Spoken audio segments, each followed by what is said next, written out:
بسم الله الرحمن الرحيم إن الحمد لله نحمده ونستعينه ونستغفره ونعوذ بالله من شرور أنفسنا ومن سيئات أعمالنا من يهده الله فلا مضل له ومن يضلل فلا هادي له أشهد أن لا إله إلا الله وحده لا شريك له وأشهد أن محمدا عبده ورسوله صلى الله عليه وعلى آله وصحبه وسلم تسليما كثيرا أما بعد. Alhamdulillah, kita panjatkan puja dan puji syukur kita kepada Allah Subhanahu wa taala atas segala limpahan nikmat, rahmat dan karunia-Nya. Alhamdulillah, Allah Subhanahu wa taala memudahkan kita semua untuk berjumpa kembali di sini. Yang mana 1 bulan yang lalu, pas 1 bulan yang lalu. Ana lihat tadi di YouTube-nya Masjid Al-Aziz 1 bulan yang lalu, live.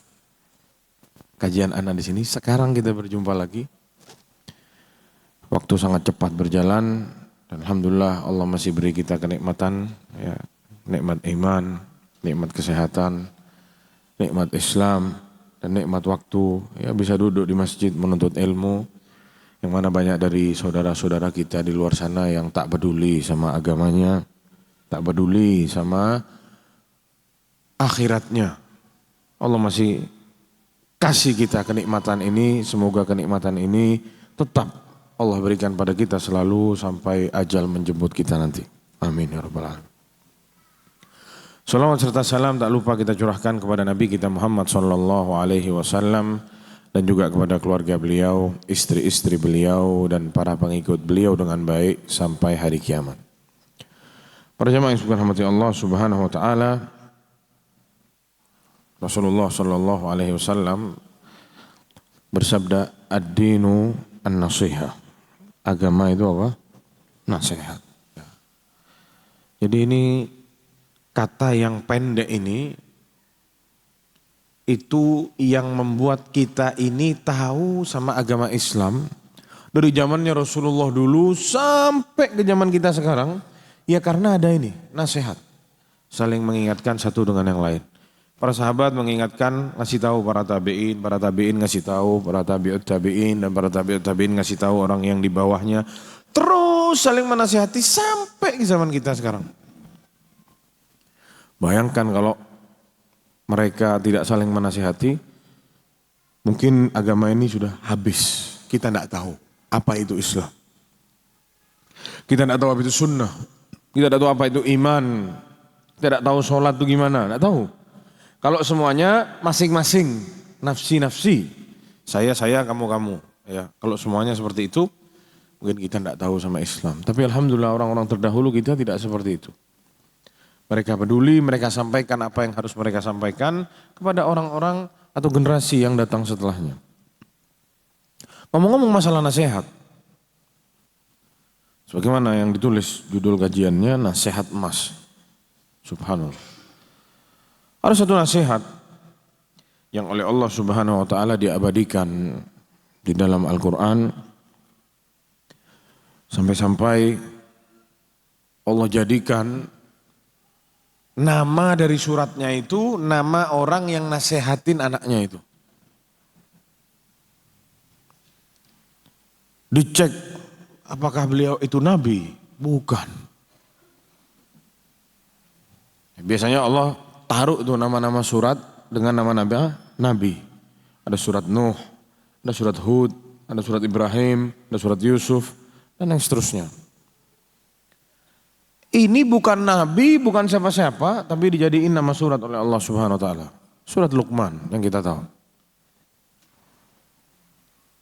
Banyak kita di Indonesia ini ngasih nama anaknya Luqmanul Hakim. Ya. Kenapa kok dikasih nama Luqmanul Hakim? Padahal di Al-Quran nama dia cuman Luqman. Apakah bapaknya Luqman namanya Pak Hakim? Atau memang namanya Luqmanul Hakim? Ada yang tahu jawabannya? Hakim itu apa? Siapanya Luqman? Hah? Ada yang tahu di sini? Kenapa kok Luqmanul Hakim? Betul ya? Namanya orang kalau Luqman, kebiasaan Luqmanul Hakim. Kenapa jemaah? Hakim itu adalah sifat dari Luqman itu. Apa artinya? Bijaksana. Kata Allah Subhanahu wa taala dalam Al-Qur'an, "Wa laqad ataina Luqmana al-hikmata." Telah kami berikan kepada Luqman apa? Hikmah. Ya, hakim itu diambil dari kata hikmah itu tadi. Allah yang kasih. Apa artinya hikmah? Disebutkan oleh banyak para ahli tafsir bahwasanya hikmah yang Allah berikan kepada Luqman itu berupa ilmu agama, berupa pengetahuan fikih tentang agama Islam, berupa ketepatan, kebenaran. Kalau ngomong benar terus, isinya ilmu semua yang keluar dari mulutnya, akhlak mulia. Ini suatu pemberian yang sangat besar dari Allah Subhanahu wa taala kepada seorang Luqman. Ya. Suatu hari Luqman ini pernah ditanya para jamaah sekalian ya. Yang mana kita tahu Luqman ini perlu kita jelaskan dulu bahwasanya dia itu bukan seorang nabi, bukan ulama besar, bukan. Luqman itu abdun habasyi. Hamba sahaya, budak hitam legam. Ya. Ghalidus syafatain, bibirnya tebal. Ya, orang-orang hitam yang ada di sana, yang ada di Afrika itu seperti itu. Ya. Musyaqqaq al-qadamain, ya, kakinya pecah-pecah dari saking tebalnya kulit kakinya itu. Ya. Budak para jamaah sekalian. Dikatakan oleh banyak para ahli tafsir, Luqman ini hidup di zamannya Nabi Daud alaihissalam. Ya, 10 tahun setelah Nabi Daud menjadi raja ya. Nabi Daud yang berkuasa pada waktu itu sebelum Nabi Sulaiman, ya sebelum peninggalannya Nabi Daud, setelah Nabi Daud Sulaiman langsung yang melanjutkan kerajaan abahnya. Sulaiman bin Daud. Luqman itu hidup di zaman itu. Dikatakan oleh Ibnu Jarir At-Tabari dalam tafsirnya bahwasanya Luqman ini ada yang bilang pekerjaan dia sebagai tukang kayu, ada yang bilang jadi tukang jahit, ada yang bilang kerjaannya Luqman ini pengembala kambing. Atau mungkin itu yang beliau lakukan kesehariannya, kadang-kadang gembala kambing, kadang-kadang jadi tukang pandai kayu, ya kadang-kadang bantuin. Ada riwayat yang bercerita bahwasanya Luqman juga pernah ketemu sama Nabi Daud. Ngelihat bagaimana Nabi Daud melunakkan besi sama tangannya itu. Kaget Luqman lihat. Ada baju besi, orang bikin bentuk baju besi pakai tangannya. Besi itu nurut sama dia. Kata Allah SWT buat Nabi Daud, wa alanna lahul hadid. Kami buat besi itu lunak bagi Daud alaihissalam. Luqman tuh lihat katanya pakai matanya sendiri. Sampai akhirnya besi itu, baju besi itu dipeluk sama Luqman. Ya. Ini baju besi terbaik yang pernah Ana lihat. Dibikin handmade. Tidak pakai api, langsung dilunakkan dibentuk pakai tangan orang. Dia lihat. Tapi kata Luqman, Ana tidak pernah tanya dari mana kamu bisa itu lunakkan itu. Saya tidak pernah tanya sama Nabi Daud. Saya diam, sungkan sama Nabi Daud. Para jamaah yang rahmati Allah Subhanahu wa taala, suatu hari Luqman ini pernah ditanya sama orang-orang di sekitarnya. Orang-orang di sekitarnya itu tahu Luqman ini bukan siapa-siapa, budak ya. Tapi kok yang keluar dari mulutnya itu bagus-bagus semua. Kata-kata bijaksana semua. Enak didengar, orang dinasihati sama dia langsung terima orang. Banyak nasihatnya nanti kita baca sedikit-sedikit lah. Kalau mau dibaca semua ya tidak cukup waktunya jamaah.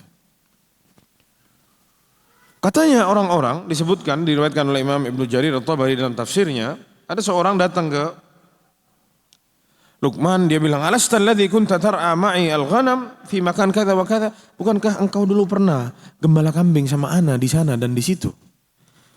Kok sekarang kamu begini ya, jadi omongannya bagus, baik, luar biasa. Fama balaghaka ma'ara atau fama balagha bika ma'ara. Apa yang membuat kamu bisa sampai ada di posisi seperti ini sekarang? Kok kayak ulama, ya omongannya luar biasa semua.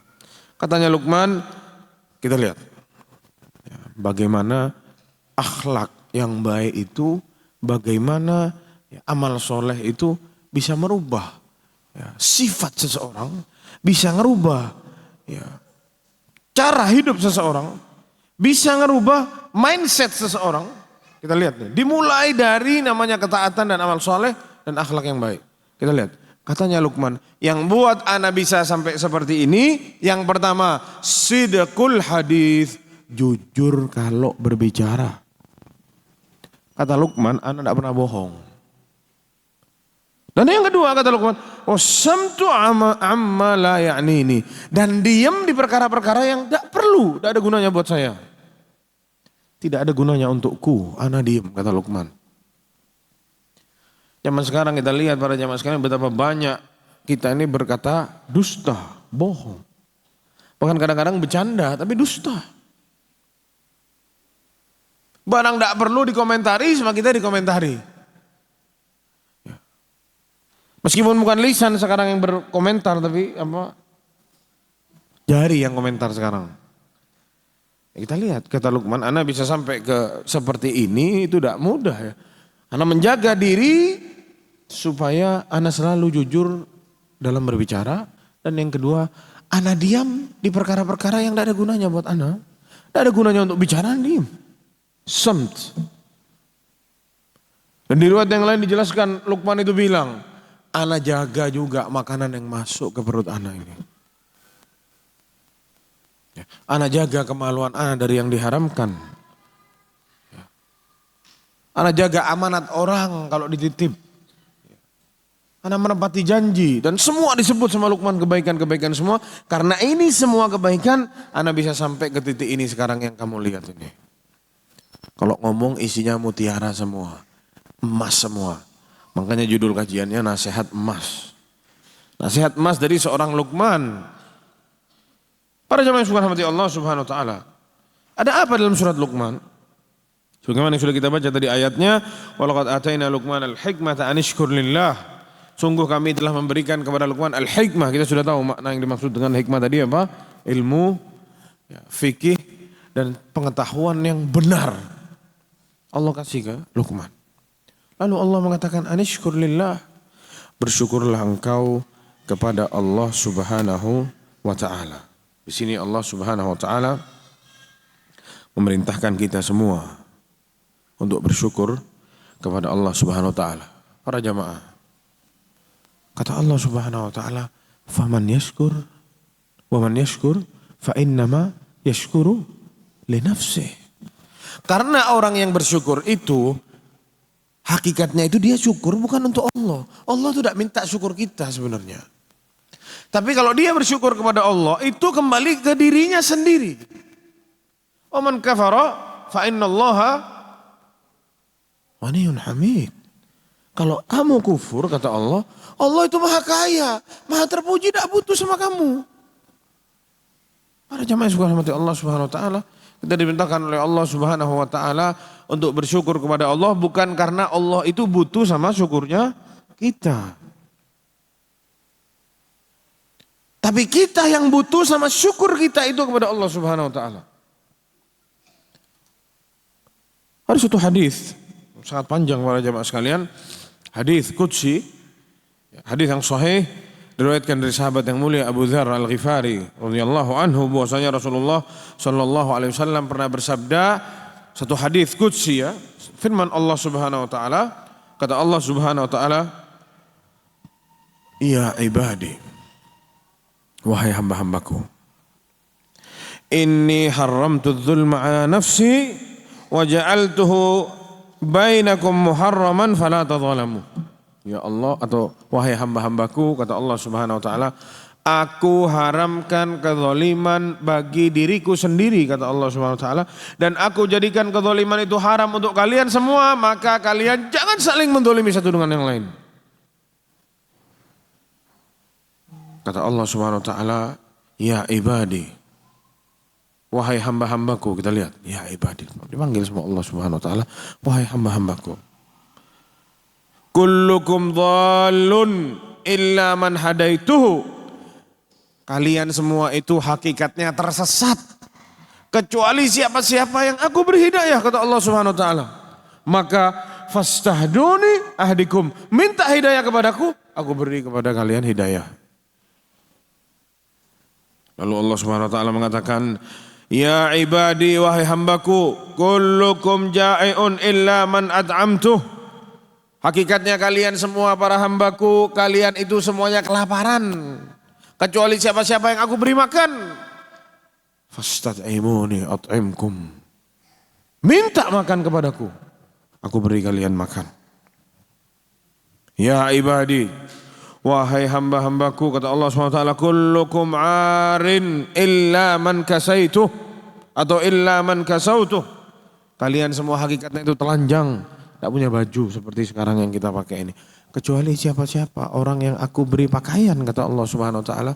Maka fastaksuni aksukum, minta pakaian kepadaku, minta ditutupi sama Allah Subhanahu wa taala pakai dengan pakaian, kelak aku akan beri kalian pakaian. Ya ibadi, wahai hamba-hambaku, innakum tukhti'una bil-laili wan-nahar. Kalian itu pelaku dosa siang dan malam, kata Allah Subhanahu wa taala. Wa ana aghfirudz dzunuba jami'a, dan aku Maha Pengampun seluruh dosa, kata Allah Subhanahu wa taala. Fastaghfiruni aghfir lakum, mintalah ampunan kepadaku, akan aku beri kalian ampunan. Para jamaah yang dirahmati Allah Subhanahu wa taala, ya, sama Allah disuruh minta. Apa? Apa yang kita butuh? Minta sama Allah Subhanahu wa taala. Pakaian, makan, hidayah, pengampunan, ditambahkan lagi, wahai hamba-hambaku, kata Allah Subhanahu wa taala. Ya ibadi, innakum lam tablughu dharri fatadurruni wa lam tablughu naf'i fatanfa'uni. Sungguh kalian tidak bisa mendatangkan malapetaka untukku, kata Allah Subhanahu wa taala. Tapi kalian merasa bisa untuk melakukan itu, ngasih malapetaka, ngasih kerugian untuk Allah Subhanahu wa taala. Ya salah. Kalau ada seorang hamba bilang Allah itu bisa dapat mudarat dari para hambanya, salah itu, kata Allah Subhanahu wa taala. Sebaliknya, kalian juga tidak bisa ngasih manfaat kepadaku, kata Allah Subhanahu wa taala. Jangan pernah berpikir seperti itu, kata Allah. Kalian tidak bisa ngasih mudarat kepadaku, kalian tidak bisa memberi manfaat kepadaku. Diperjelas lagi oleh Allah Subhanahu wa taala. Lau anna awwalakum wa akhirakum, kalau yang pertama di antara kalian dari manusia, dan yang terakhir manusianya dan jinnya, dari awal sampai terakhir, dari zaman Nabi Adam sampai hari kiamat, kanu ala atqa qalbi rajulin wahidin minkum, hatinya seperti orang yang paling soleh, hatinya seperti Nabi Muhammad semua, seperti Abu Bakar Siddiq semua, dari awal sampai terakhir, manusia dan jinnya. Kata Allah Subhanahu wa taala, ma zada dzalika min mulki syai'a. Itu tidak menambah kerajaanku sama sekali. Dengan kata lain, Allah tidak butuh sama sholat kita, Allah tidak butuh sama ketakwaan kita, Allah tidak butuh sama syukur kita yang ada di ayat tadi kita baca. Tidak butuh jamaah. Mau kita ini bertakwa semua, tidak ada orang maksiat sama sekali. Mazada dzalika min mulki syai'a, itu tidak menambah kerajaanku sama sekali. Dan sebaliknya, kata Allah Subhanahu wa taala, kalau dari yang awal sampai yang terakhir manusia dan jinnya, ala afjari qalbi rajulin wahidin minkum, hatinya seperti orang yang paling tukang suka maksiat, paling jahat di atas muka bumi ini, kayak iblis semua hatinya sama. Mana qasadzalika min mulki syai'a, itu tidak mengurangi kerajaanku sama sekali. Ini penekanan dari Allah Subhanahu wa taala. Ya. Dan juga kata Allah Subhanahu wa taala, jika kita semua ini manusia, dari yang pertama sampai yang terakhir, jin dan manusianya, qamu fi sa'idin wahid, berdiri di satu tempat semua, Fasa'aluni, dan mereka semua minta sesuatu kepadaku. Fa'ataitu kulla insanin mas'alatahu, dan aku kasih semua setiap orang yang dia minta. Ada yang minta 2 miliar, ada yang minta tanah sekian hektar, ada yang minta ini. Semua anak kasih yang mereka minta. Mana qasadzalika mimma indi. Itu tidak akan mengurangi apa yang aku miliki, kata Allah Subhanahu wa taala, kecuali seperti apa? Jarum yang dicelupkan ke laut terus diangkat, ada yang netes airnya. Kecuali hanya seperti itu aja. Dicelupkan ke laut, diangkat lagi. Iya, seperti itu berkurangnya. Para jamaah, ya ini hadis qudsi perlu diulang-ulang oleh kita semua. Ya. Jangan kita ngerasa Allah butuh sama kita, jamaah. Wallahi Allah tidak butuh sama kita. Allah Subhanahu wa taala ya dalam surat Ibrahim, ya, kalau tidak salah, kata Allah Subhanahu wa taala, "Alam tara annallaha khalaqas samawati wal arda bil haqq." Tidaklah kita semua lihat, tidaklah kalian semua melihat, kata Allah Subhanahu wa taala. Allah Subhanahu wa taala menciptakan ini langit dan bumi dengan benar. Kita lihat nih, bumi yang sangat indah ini, dan kita lihat langit yang sangat besar di atas kita ada, tanpa ada penopangnya ini. Kata Allah, "Iyasha yudhibkum wa ya'ti bi khalqin jadid." Kalau Allah mau, Allah bisa binasakan kita semua yang ada di atas muka bumi satu waktu, habis semua.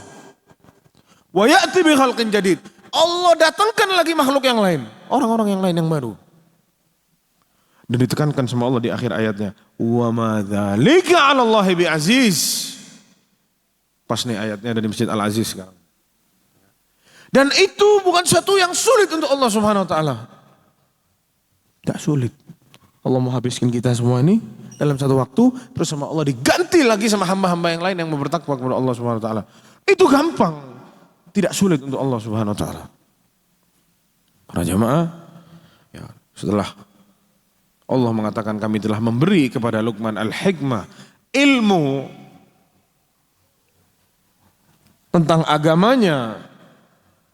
Lalu Allah bilang, anishkur lillah, bersyukurlah kita semua ini kepada Allah Subhanahu wa taala. Ya. La in syakartum, kata Allah apa? La azidannakum. Kalau kalian mau bersyukur, akan aku tambah, kata Allah Subhanahu wa taala. Tapi syukur itu apa? Ada yang tahu di sini? Coba ana mau tanya. Syukur itu seperti apa? Coba nyama. Oh, ana bersyukur. Apakah bersyukur itu cuma bilang alhamdulillah? Bersyukur sama Allah, alhamdulillah. Terus selesai sampai alhamdulillah. Apa itu bersyukur? Coba para jamaah sekalian, siapa yang tahu? Apa bersyukur?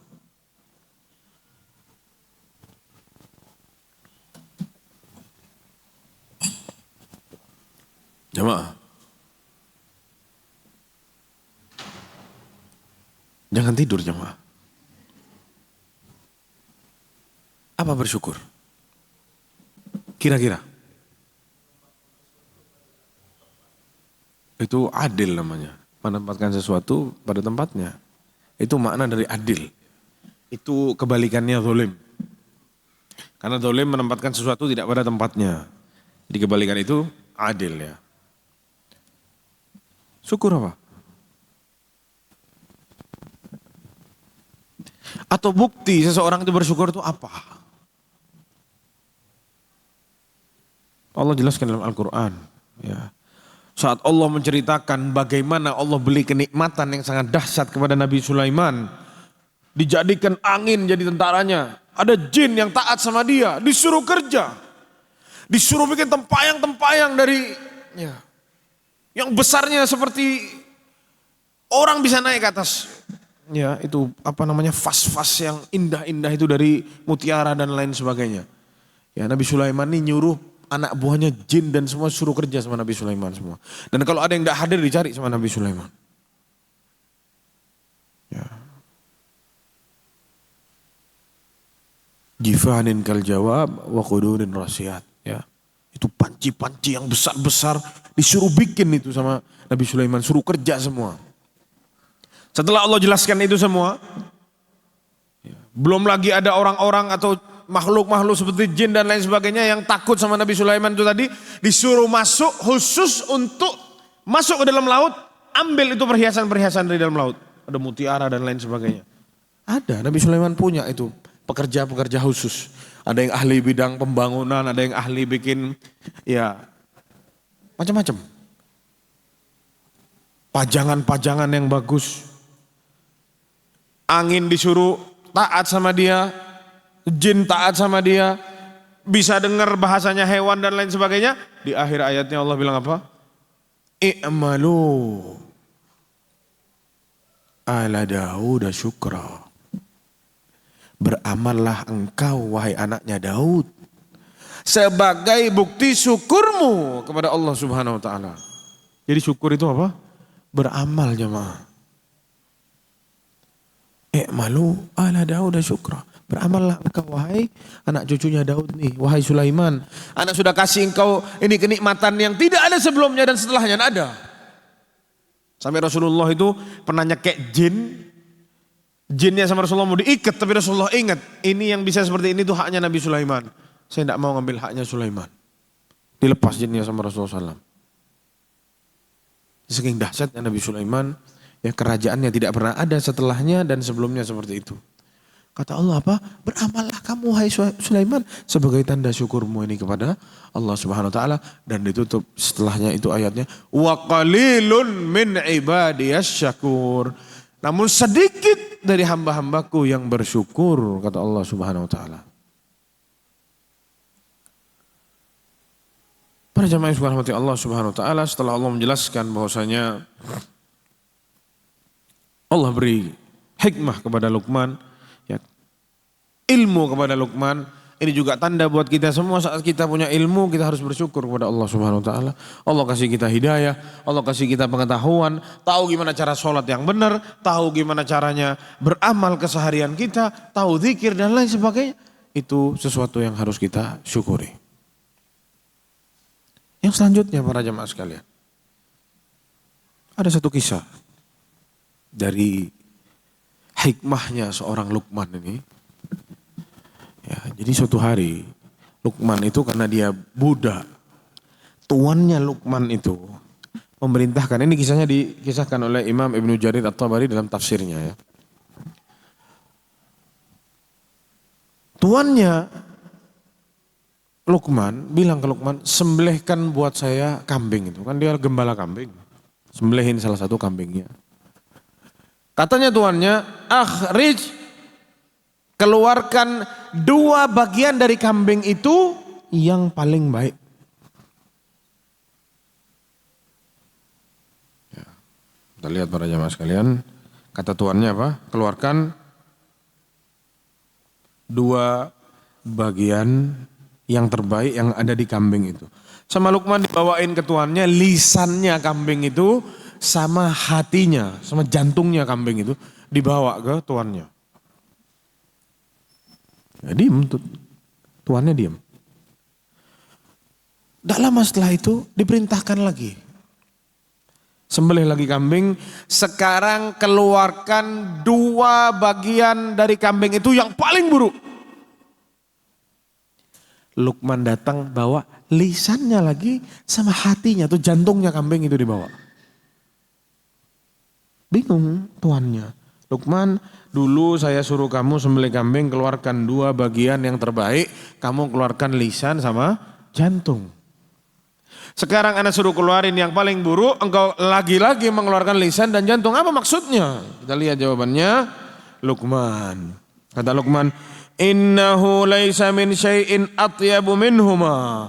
Tidak ada yang lebih baik dari kedua bagian itu, idza taba, jika keduanya baik. Orang kalau hatinya sama lisannya baik, itu semuanya orangnya orang baik. Dan sebaliknya kata Luqman, wala akhbathu minhuma idza khabutha. Dan tidak ada yang lebih buruk dari yang 2 itu jika keduanya itu buruk. Lisan orang sama hati orang, ini yang mencerminkan diri orang. Hati tidak kelihatan, tapi lisannya kelihatan. Kita tidak bisa lihat hati orang, tapi kita bisa lihat orang itu seperti apa dari apa? Lisannya. ngomongnya benar atau enggak, ngomongnya baik atau tidak. Mau lihat akhlaknya orang, lihat dari lisannya juga. Tukang bohong atau tidak, tukang ngadu orang atau tidak, janji-janji palsu atau tidak. Semuanya terlihat dari lisan seseorang. Makanya ada suatu hadis yang meriwayatkan bahwasanya setiap anak cucu Adam ini, setiap pagi, seluruh anggota tubuh kita itu ngomong sama lisan. Wahai lisan, kita ini ikut sama kamu. Kalau kamu baik, kita baik. Kalau kamu jelek, kita semua kena imbasnya nih. Titip sama lisan. Karena apa? Dia yang ada di paling depan. Dan juga dikatakan oleh para salafus saleh bahwasanya lisannya orang mukmin itu ada di belakang hatinya. Lisannya orang mukmin ada di belakang hatinya. Sebelum ngomong, dia apa? Dipikir dulu. Dikaji dulu, nih anak ngomong nih benar atau tidak nih. Saat dia merasa oh sudah tepat saya untuk berbicara, dia berbicara. Sebaliknya orang-orang munafik, orang-orang yang tidak bertakwa, orang yang jauh dari agama, jauh dari namanya keimanan dan ketakwaan, lisannya ada di depannya apa? Hatinya. Jadi dia ngomong dulu, nanti belakangan baru dipikir. Dan ini sudah dibahas sama Luqman dari dulu, ribuan tahun yang lalu. Kita lihat hikmahnya seorang Luqman. Para jamaah yang dirahmati Allah Subhanahu wa taala, saat Allah Subhanahu wa taala telah memberitahu bahwasanya Allah telah memberikan hikmah kepada Luqman, lalu dilanjutkan. Yang membuat kisah ini menjadi semakin spesial, yang membuat nasihatnya Luqman diabadikan oleh Allah Subhanahu wa taala, ya, dikatakan oleh beberapa para ahli tafsir termasuk dalamnya Imam Ibnu Jarir At-Tabari dan Imam Al-Qurtubi, Imam Ibnu Katsir dan yang lain-lain, bahwasanya ditemui Luqman atau anaknya Luqman dan istrinya Luqman ini musyrik. Dia orang yang berilmu seperti itu, sama Allah dikasih hikmah, dikasih ilmu, dikasih kebijaksanaan. Ternyata anak istrinya musyrik, menyembah kepada selain Allah Subhanahu wa taala. Menyembah Allah juga, tapi di sisi lain dia nyembah juga sama yang lain, mengagungkan yang lain. Makanya di ayat selanjutnya, wa idz qala Luqmanu libnihi, saat Luqman mengatakan kepada anaknya, ya bunayya la tusyrik billah. Ini inti dari surat Luqman. Ya. Allah ngasih tahu dulu nih orang sama anak dikasih ilmu, dikasih hikmah, kata Allah Subhanahu wa taala, bersyukurlah. Setelah itu Allah kasih tahu apa hasil dari hikmah yang Allah kasih itu. Ini hasilnya.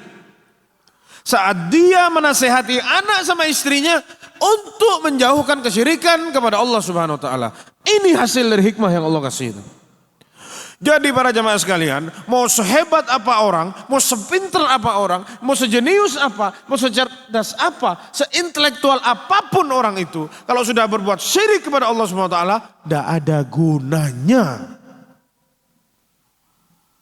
Jelas ini, Allah bilang, kita kasih apa? Hikmah, ilmu. Terus ilmunya dibawa kemana sama Luqman? Ini yang menjerat dia, narik dia untuk bilang sama anaknya dengan penuh kasih sayang, ya bunayya, wahai ananda, la tusyrik billah, jangan berbuat syirik kepada Allah Subhanahu wa taala.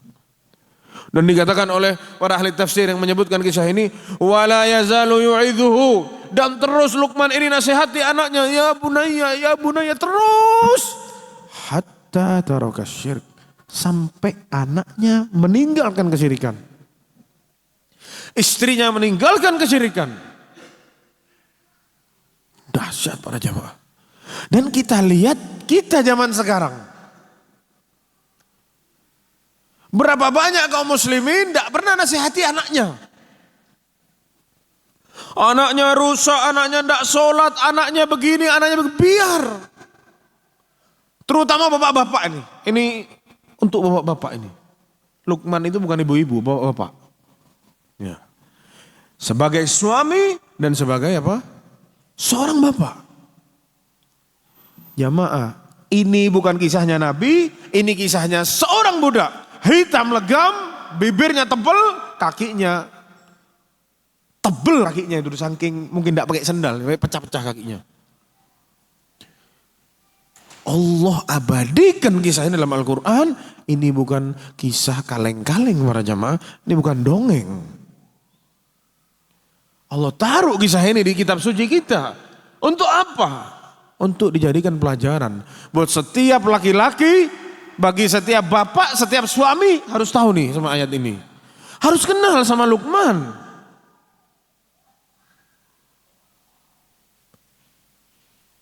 La tusyrik billah. Wahai anakku, anaknya dipegang, dibaikin, dihalusi, terus sampai anaknya lepas dari namanya kesyirikan. Ini yang dijelaskan oleh banyak para ulama. Cara seorang Luqman menasehati anaknya. Para jamaah, kita ini didik anak, ya bukan kayak mau bikin meja. Palu, paku, dipukul, terus jadi meja. Bukan. Anak kita itu manusia. Istri kita ini juga manusia. Ada caranya jamaah. Dan tidak bisa keras-keras. Terutama kita lihat zaman sekarang banyak LGBT ini. Dan hampir kebanyakan mereka saat ditanya apa yang membuat mereka menjadi seperti itu. Kurang kasih sayang dari bapaknya sendiri. Setiap duduk sama bapaknya dimarahin. Keras bapaknya. Tidak pernah ngomong sama anaknya. Tidak pernah berbagi sama anaknya. Tapi sekalinya lihat anaknya tidak benar, ditegur, dimarahin. Jadi saat dia ketemu sama bapak-bapak yang baik sama dia, ketemu sama seorang lelaki yang baik sama dia tertarik. Terikat sama laki-laki itu.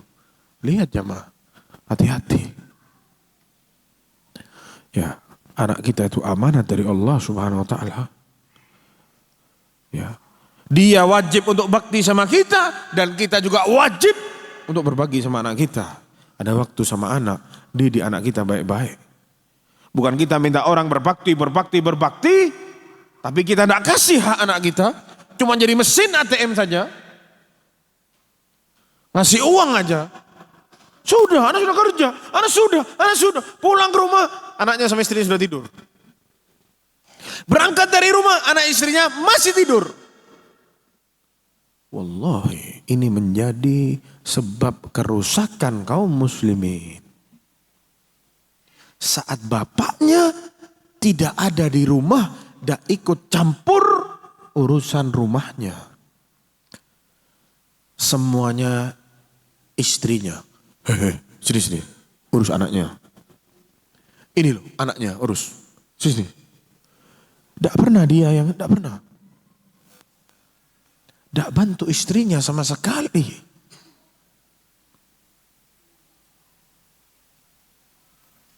Tapi ditemui dia mau kawin lagi di luar. Kurang sama yang di rumah. Lu yang di rumah sama dia tidak diurus. Terus tahu-tahu dia mau nikah lagi. Ya jelas istrinya marah jamaah. Ibu-ibu mangguk-mangguk di atas tuh kan, bener kan kata ibu-ibu. Iya. Ya ini masalah besar para jamaah sekalian. Yang perlu sama kita diperbaiki dalam hidup kita ini.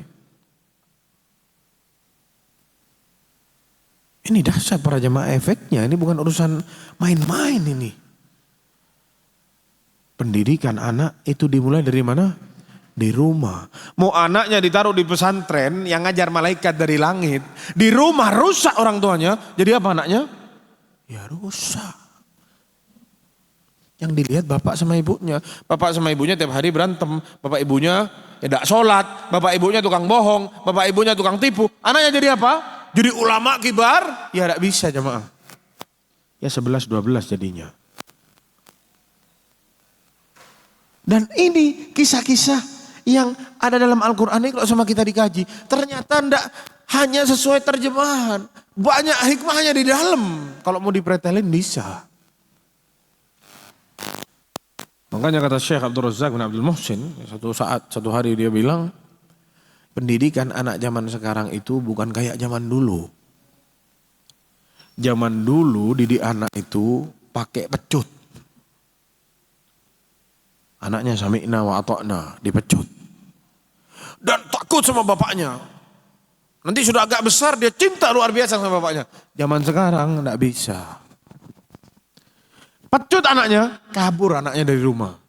Semakin rusak di luar sana, mencari hiburan di luar. Sekarang cara didik anak kata Syekh Abdul Razak itu musadaqah wal musahabah. Seperti teman sama anaknya, berbagi sama anaknya. Itu cara didik anak zaman sekarang kata Syekh. Dan subhanallah, orang-orang LGBT itu ngaku, kita ini jauh dari kasih sayang bapak. Keseringannya ibu, akhirnya ketemu orang laki baik yang peduli sama kita terikat sama mereka. Karena sudah terikat, akhirnya tidak enak. Akhirnya terjadilah apa yang terjadi. Na'udzubillahi min dzalik. Dan kita lihat isi dari nasihatnya Luqman. Ya bunayya, apa? Jangan menyekutukan Allah Subhanahu wa taala. Dengan kata lain, sembahlah Allah Subhanahu wa taala. Wallahi jamaah, ini inti dari diutusnya para seluruh nabi yang ada di atas muka bumi ini, inti diutusnya ini. Hanya agar kita semua menyembah Allah semata. Jangan mensyirikkan Allah Subhanahu wa taala. Apa artinya syirik? Apa jemaah? Menyembah kepada selain Allah. Meskipun orang itu di waktu yang sama menyembah Allah juga. Menduakan Allah. Tetap sama Allah juga. Dia sholat, dia beribadah. Tapi ada ibadah-ibadah lain yang sama dia dikasih kepada selain Allah. Ada dulu orang jahiliyah. Tapi akalnya waras. Saat dia dengar dakwahnya Rasulullah SAW, dia sadar. Akhirnya dia ngomong. Kata beliau, ajibtu, sungguh aku takjub ya. Yang menciptakan kambing, sapi atau unta itu siapa? Allah Subhanahu wa taala. Tapi kenapa sama kita disembelih untuk selain Allah Subhanahu wa taala? Mengagungkan sesuatu selain Allah dengan kita sembelih hewan-hewan ini yang sama Allah ciptakan. Tidak masuk akalnya dia, subhanallah. Kita lihat bahwasanya tauhid ini adalah fitrahnya orang. Kesyirikan itu jauh dari fitrah. Maksudnya fitrah apa? Itu tabiat yang Allah ciptakan dalam diri seseorang. Jadi saat orang bersih akalnya, waras, dia mikir nih kambing, hewan-hewan semua. Itu yang ciptain Allah. Mestinya kita jadikan ini untuk mengagungkan Allah. Tapi enggak, sama kita malah disembelih dikasih ke patung. Itu membuat dia sadar, akhirnya dia keluar dari agama kaumnya. Dia masuk Islam. Para jamaah yang dirahmati Allah Subhanahu wa taala. Dan betapa banyak ayat-ayat di dalam Al-Quran yang memerintahkan kita semua untuk menjauhkan yang namanya kesyirikan. Allah SWT berfirman, wa qadha rabbuka alla ta'budu illa iya. Allah telah putuskan, jangan sekali-kali kalian menyembah, beribadah satu ibadah kecuali hanya kepada Allah Subhanahu wa taala. Jangan sekali-kali kata Allah Subhanahu wa taala, apapun ibadahnya, berdoa, apa lagi? Menyembelih hewan, zikir, semua ibadah jangan pernah sama kita ditujukan kepada selain Allah. Tidak usah jauh-jauh jamaah. Kita minta-minta sama kuburan. Tidak usah jauh-jauh ke sana deh. Sudah. Kita sholat untuk Allah sholatnya. Sholat di masjid. Tidak ada urusannya sama kuburan. Tidak ada urusannya sama itu orang-orang mati dan lain sebagainya. Tidak ada. Sholatnya di masjid. Tapi niatnya pengen dilihat sama orang di sebelahnya. Bukankah itu namanya sudah masuk ke syirik? Syirik apa? Syirik kecil. Gimana kalau minta sama ahlul kubur? Wahai fulan, tolong turunkan hujan. Wahai fulan, anak tidak punya anak, tolong kasih anak, wahai fulan rezeki anak seret, tolong. Padahal mungkin itu fulan pas hidup seret juga fulusnya, enggak ada. Mungkin fulan itu pas hidup juga susah mau cari anak. Loh kok mintanya sama fulan? Kenapa tidak minta sama Allah Subhanahu wa taala? Padahal tadi hadisnya sudah kita baca. Minta sama Allah Subhanahu wa taala, Allah kasih. Dalam Al-Quran Allah wa qala rabbukum ud'uni astajib lakum. Kata Allah Subhanahu wa taala, kata Tuhan kalian, kata Rabb kalian, kata Allah, minta sama aku jawab. Dan kita lihat para jemaah sekalian, kita lihat. Dulu orang-orang saat Rasulullah SAW diutus menjadi Rasul, ya para sahabat tuh sering datang ke Rasulullah SAW. Nanya nanti, yas'alunaka anil mahid. Wahai Muhammad, nanti mereka akan datang kepadamu atau mereka datang kepadamu. Jika mereka datang kepadamu bertanya masalah haid, istri-istrinya haid, keluar darah haid. Qul, katakan kepada mereka, wahai Muhammad, huwa adzan fa'tazilun nisaa fil mahid. Katakan kepada mereka, wahai Muhammad, itu adalah satu ya masalah pada wanita. Kalau itu datang, masa itu datang, maka jangan digauli istrinya. Allah yang ngasih tahu. Katakan wahai Muhammad. Qul, ada kata apa? Qul, katakan. Nanti mereka datang lagi, yas'alunaka anil ahillah. Nanti atau mereka datang kepadamu wahai Muhammad bertanya tentang bulan. Qul, katakan kepada mereka wahai Muhammad, hiya mawaqitu linnasi wal hajj. Itu waktu-waktu untuk manusia dan untuk apa? Berhaji. Ya, untuk ibadah-ibadahnya manusia, menaik haji ada penanggalannya, ada bulannya, bulan Ramadan dan yang lain-lain. Kasih tahu sama mereka untuk itu, sama Allah diciptakan bulan. Tapi kita lihat saat hamba bertanya tentang Allah Subhanahu wa taala.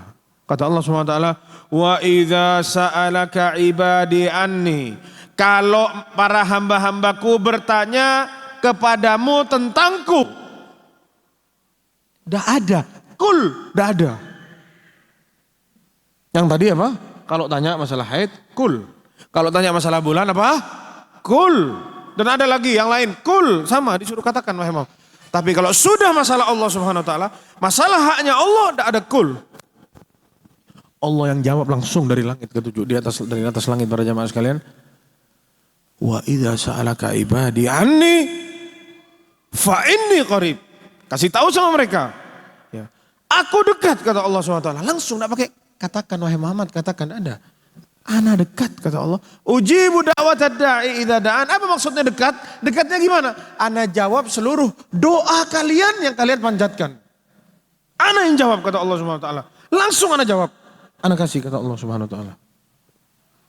Kalau sudah haknya Allah, tidak pakai kul, tidak ada. Langsung Allah yang jawab sendiri. Jangan main-main jamaah sama urusan seperti ini. Orang-orang bilang, oh iya kan apa namanya, ini kan orang soleh, sudah mati. Barangkali kita jadikan mereka sebagai apa? Sebagai perantara. Semenjak kapan Allah itu punya agen di atas muka bumi ini jamaah? Punya agen, punya distributor ya. Apa perlu Allah sama agen dan distributor? Padahal itu yang doa yakin, entah yakin atau tidak, Allah itu maha pendengar, Allah itu maha bisa, Allah maha melihat. Padahal dia tahu itu. Kenapa kok mampir ke yang lain dulu?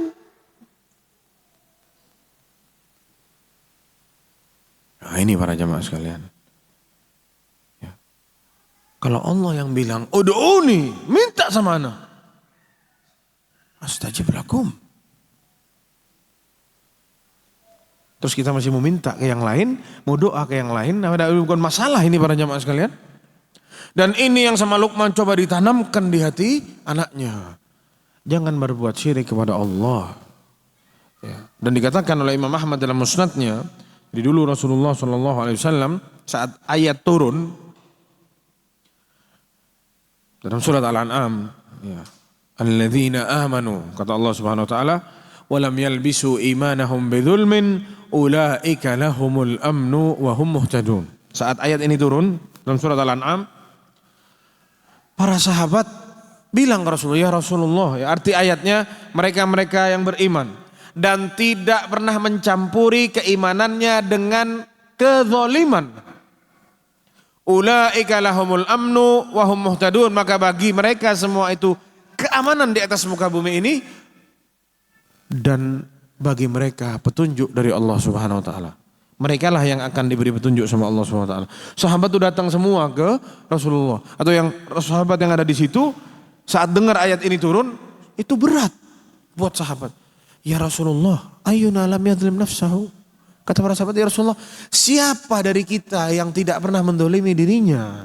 Siapa dari kita yang tidak pernah buat dosa ya Rasulullah? Jadi dipikir kezaliman sama para sahabat yang ada di ayat ini, itu dosa. Akhirnya Rasulullah bilang, Laisa kalladhi ta'nun atau Laisa kalladhi tadhunnun. Atau kama qala sallallahu alaihi wasallam. Oh, maksudnya bukan seperti yang kalian pikir, kata Rasulullah. Yang dimaksud kezaliman dalam ayat ini itu ayat surat Luqman. Inna syirka la zulmun azim. Jadi yang dimaksud di ayat itu tadi apa? Orang-orang yang beriman dan tidak mencampuri keimanannya dengan apa? Kesyirikan. Mereka lah yang akan aman hidupnya di atas muka bumi dan juga di akhirat. Dan mereka yang akan selalu diberi petunjuk oleh Allah Subhanahu wa taala. Yang selanjutnya para jamaah sekalian, setelah Luqman menasihati anaknya urusan kesyirikan, yang mana ini sama dengan isi dakwahnya para nabi dan rasul, dan urusan kesyirikan ini para jamaah sekalian, Allah SWT berfirman, innahu man yusyrik billah, barang siapa yang berbuat syirik kepada Allah Subhanahu wa taala, faqad harramallahu alaihi al-jannah, Allah telah haramkan baginya surga, wa ma'wahun nar, tempat kembalinya adalah neraka. Syirik. Satu-satunya dosa yang pelakunya tidak akan diampuni sama Allah sebelum bertobat itu adalah syirik. Innallaha la yaghfiru an yushraka bihi wa yaghfiru ma duna dzalika liman yasha. Allah tidak akan mengampuni dosa orang-orang yang menyekutukan Allah Subhanahu wa taala. Dan Allah akan mengampuni dosa-dosa yang lain ya di atas kehendak Allah Subhanahu wa taala. Orang berzina, orang bohong dan lain sebagainya, berbuat dosa maksiat. Mungkin dia tidak sempat tobat. Tapi dia banyak berbuat amal soleh, buat amal soleh. Di akhirat bisa jadi amalannya diampuni sama Allah Subhanahu wa taala. Dan itulah akidah ahli sunnah wal jamaah. Para pelaku dosa itu selain kesyirikan, mereka itu berada di bawah kehendak Allah. Kalau Allah mau ampuni, Allah ampuni. Kalau Allah tidak mau ampuni, sama Allah diazab dulu, dibersihin dulu dosanya. Kecuali kesyirikan. Orang mati di atas syirik, belum tobat, sama Allah tidak akan diampuni dosanya. Na'udzubillah. Dan ini para jamaah sekalian, kalau tidak ditanamkan dari kecil kepada anak-anak, bahaya jamaah. Ya. Ini tidak kaget kita lihat ya, teman-teman kita, lihat ada pawang hujan lah dan lain sebagainya. Oh tidak apa-apa, kita harus legowo, itu adat dan lain sebagainya. Ya apa kok adat? Kok bisa langit ada remote-nya, bisa dipencet-pencet? Terus hujan, terus tidak jadi hujan. Kok seakan-akan langit ini punyanya manusia? Padahal sama Allah dijelaskan di Quran, siapa yang ngatur itu? Ya. Diseret kata Allah Subhanahu wa taala itu apa namanya? Awan dan lain sebagainya. Fasuknahu ila baladin mayyit, dan kami giring ke apa? Ke tanah yang tandus, dan Allah turunkan hujan, kata Allah semua yang buat. Tapi dibilang pawang hujan yang bisa ngatur. Percaya. Percaya sama orang setiap hari Kamis kata naik ke Sidratul Muntaha. Buka Lauhul Mahfud. Baca nasibnya orang. Nanti turun dia. Kasih tahu ke orangnya. Kamu, saya baca di Lauhul Mahfud. Kamu kalau begini-begini, jadi kamu harus berbuat begini dan begitu. Percaya. Malaikat itu tidak tahu jamaah sama isinya. Lauhul Mahfud, Allah yang tahu. Itu ilmunya Allah Subhanahu wa taala. Malaikat tidak tahu kecuali yang sama Allah dikasih tahu saja. Ini ada orang tahu, terus dipercaya orangnya. Dicium-cium tangannya. Ngalap barokah katanya. Siapa yang menurunkan berkah jemaah? Allah Subhanahu wa taala. Ya, siapa yang menurunkan rahmat di atas muka bumi ini? Allah Subhanahu wa taala. Siapa yang ngasih tahu? Rasulullah sallallahu alaihi wasallam. Kata Rasulullah, "Inna lillahi mi'ata rahmah." Allah itu punya 100 rahmat. Yang Allah turunkan di atas muka bumi ini cuma satu saja. Wa akharallahu tis'an wa tis'in, dan Allah tunda yang 99. Nanti sama Allah dikasih di akhirat. Karena Allah tahu kita butuh sama rahmat itu besok di akhirat. Satu, wabiha yata'atafun, wabiha yatarahamun, kata Rasulullah SAW. Oh kama qala SAW. Dengan yang satu ini orang bisa saling mencintai satu dengan yang lain. Bapak cinta sama anaknya, ibu cinta sama anaknya.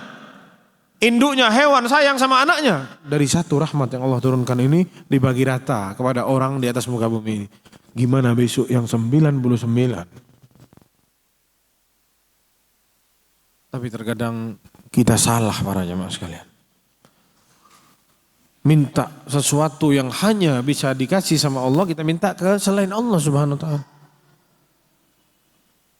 Setelah ini para jemaah sekalian, nasihat emas seorang Luqman kepada anaknya agar anaknya meninggalkan kesyirikan kepada Allah Subhanahu wa taala. Ya, yang mana ini tugasnya para bapak juga agar meluruskan orang yang ada di rumahnya. Ayyuhalladzina amanu, kata Allah SWT, ku anfusakum wa ahlikum nara. Wahai orang-orang yang beriman, ku anfusakum, jaga diri kalian dan jaga keluarga kalian dari api neraka. Dan dikatakan oleh banyak para ulama, ini adalah tugas paling utama seorang suami. Banyak orang menikah yang dipikir itu apa? Uang. Tidak ada uang, tidak jadi mau nikah. Saat sudah punya uang, baru dia percaya diri mau nikah. Salah itu. Mestinya saat dia sudah punya ilmunya, baru dia berani untuk menikah. Cari uang itu gampang jemaah. Doa sama Allah, usaha, selesai. Ya. Tapi tidak semua orang yang punya ilmu, atau tidak semua orang itu punya ilmu. Dan yang punya ilmu pun belum tentu mampu. Makanya tugas terbesarnya itu luruskan ini kesalahan-kesalahan yang ada pada diri kita dulu. Baru pada siapa? Orang rumah. Istri terus anak kita. Dan ini yang dicoba sama Luqman kepada anak dan istrinya. Setelah itu para jemaah sekalian, ayat yang selanjutnya. Pindah nih. Setelah bahas masalah haknya Allah Subhanahu wa taala, sekarang turun ke haknya manusia. Manusia yang paling dekat dengan kita. Kata Allah Subhanahu wa taala, "Wassaynal insana biwalidayhi hamalathu ummuhu wahnan ala wahnin wa fisaluhu fi amaini an ishkurli wa liwalidayka ilayyal masir." Dan kami wasiatkan kepada para manusia. Ini wasiat dari siapa? Dari siapa jemaah? Dari siapa? Allah Subhanahu wa taala. Kita diwasiatin sama orang, wasiat. Kalau saya mati begini. Harus disampaikan atau enggak wasiatnya? Harus disampaikan wasiatnya. Kecuali wasiat-wasiatnya yang melanggar syariat. Kalau saya mati, saya wasiatkan ini untuk fulan. Wajib antum sampaikan wasiat. Ini bukan wasiat dari manusia. Ini wasiat dari Rabbul Alamin. Wasiat Allah Subhanahu wa taala. Wa wassaynal insana. Kami wasiatkan kepada manusia kedua orang tuanya. Bukan wasiat kepada anaknya, wasiat kepada istrinya, wasiat kepada manusia, apa hartanya, bukan. Kedua orang tua. Titipan dari Allah Subhanahu wa taala. Kenapa? Sama Allah kasih tahu. Kenapa? Hamalathu ummuhu wahnan ala wahnin. Karena ibunya sudah mengandung dia. Wahnan ala wahnin. Dha'f fauqa dha'f. Lelah atau lemah di atas lemah. Syiddah. Berat di atas berat. Capek di atas capek. Itu artinya wahnan ala wahnin. Wa fisaluhu fi amain. Belum lagi disusui anaknya selama 2 tahun. Ya, tidak sedikit ibu-ibu tulangnya itu rapuh karena tidak punya uang untuk beli kalsium saat nyusui anaknya. Bungkuk ibunya, pengapuranlah tulangnya. Kenapa? Karena ngasih susu, berbagi sama kita ini jamaah.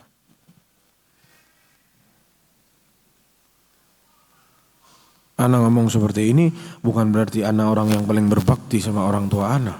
Anak manusia, anak punya kesalahan para jamaah sekalian. Ya gitulah kita jadi anak. Ya kadang kita lagi capek ya. Ada jawaban-jawaban alasan kita. Padahal sebenarnya kita tidak boleh berbuat seperti itu jamaah. Loh Ustadz, yang mau punya anak itu kan bukan kita yang mau lahir di atas muka bumi ini. Mereka yang bikin enak-enakan terus keluar anaknya. Kenapa kok kita yang disuruh? Subhanallah. Apa jawabannya jemaah? Bisa antum jawab? Ini syubhat yang sedang ramai ya disebutkan di komentar-komentar di media sosial. Oh bakti sama orang tua. Kan mereka yang mau. Mereka yang berharap kita punya anak. Kita kan tidak pernah mau lahir di atas muka bumi ini. Siapa yang mau kita lahir di atas muka bumi ini? Siapa yang mau? Allah Subhanahu wa taala. Berapa banyak bapak-bapak dan ibu-ibu nikah puluhan tahun tidak dikasih anak sama Allah Subhanahu wa taala. Kalau ini semua kita harus tahu, ini semua bukan kehendaknya manusia. Ini semua kehendak Allah. Kita lahir itu ya sudah ada di Lauhul Mahfuz. Jangan salahin orang tua. Buktinya banyak orang-orang yang tidak punya anak. Mau sehebat apa dia mau punya rencana, program sehebat apa datang ke dokter-dokter ahli. Kalau tidak bisa jamaah. Yang mau kita lahir ke atas muka bumi ini Allah Subhanahu wa taala. Allah yang ciptakan kita para jamaah sekalian. Tapi melalui sebab orang tua. Jadi orang tua ini hanya sebab saja. Yang ciptakan siapa? Allah Subhanahu wa taala. Makanya kita ini punya utang budi kepada orang tua. Kami titipkan wasiat ini kepada kita semua ini kepada manusia, orang tuanya. Anak titip kata Allah orang tua kalian. Wasiat dari Allah Subhanahu wa taala. Alasannya kenapa? Sudah disebutkan tadi. Dan juga di ayat yang lain Allah Subhanahu wa taala berfirman wa qadha rabbuka alla ta'budu illa iyyah. Allah telah memutuskan bahwasanya jangan kalian semua menyembah kepada selain Allah. Jangan kalian menyembah kecuali hanya kepada Allah saja. Wabil walidaini ihsana. Dan berbuat baik kepada orang tua. Para jemaah subhanahu Allah Subhanahu wa taala, ya urusan berbakti kepada orang tua ini ya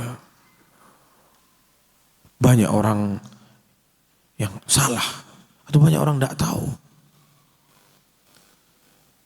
Banyak orang pasang batas antara dirinya sama orang tua.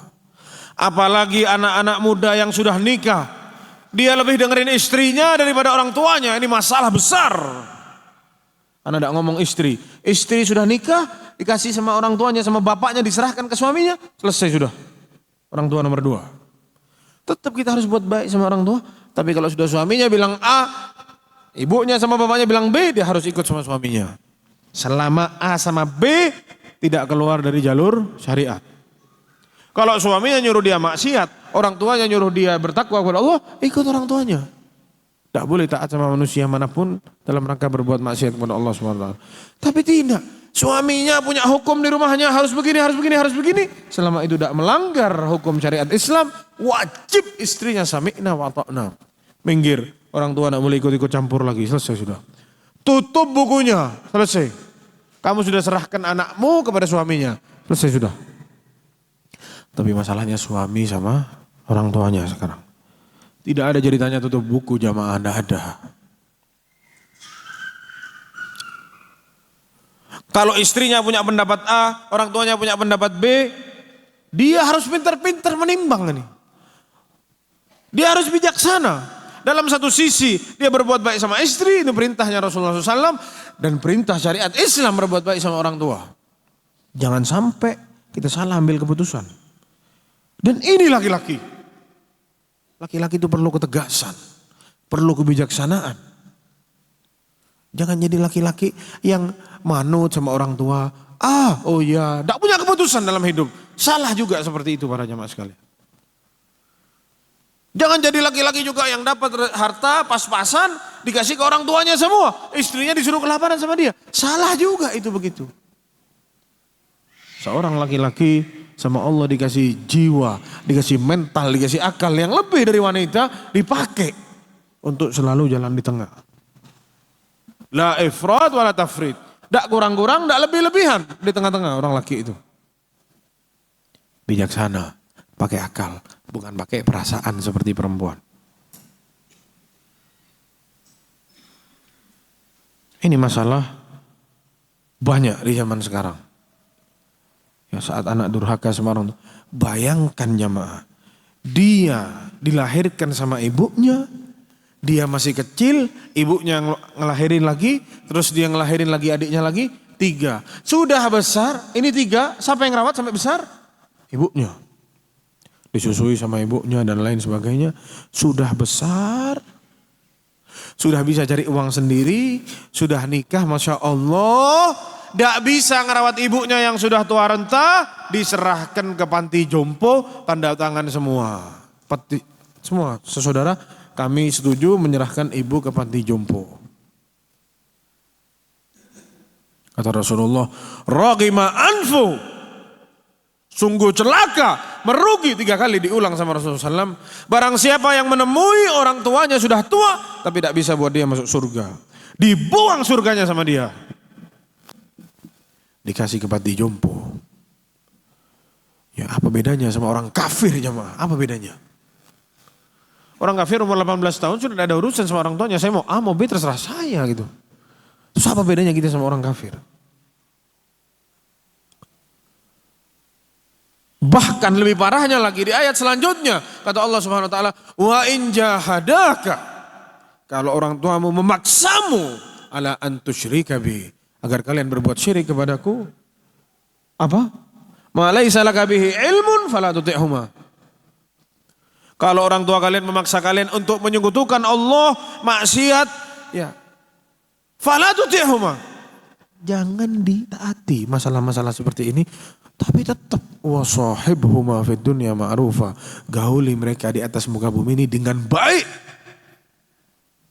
Meskipun orang tuanya itu kafir. Menyuruh kita untuk jadi orang kafir. Meskipun sama kita sama Allah dibilang tidak usah ditaati. Tapi tetap buat baik sama mereka. Gauli mereka dengan baik. Kasih haknya mereka. Bahkan kata Allah SWT.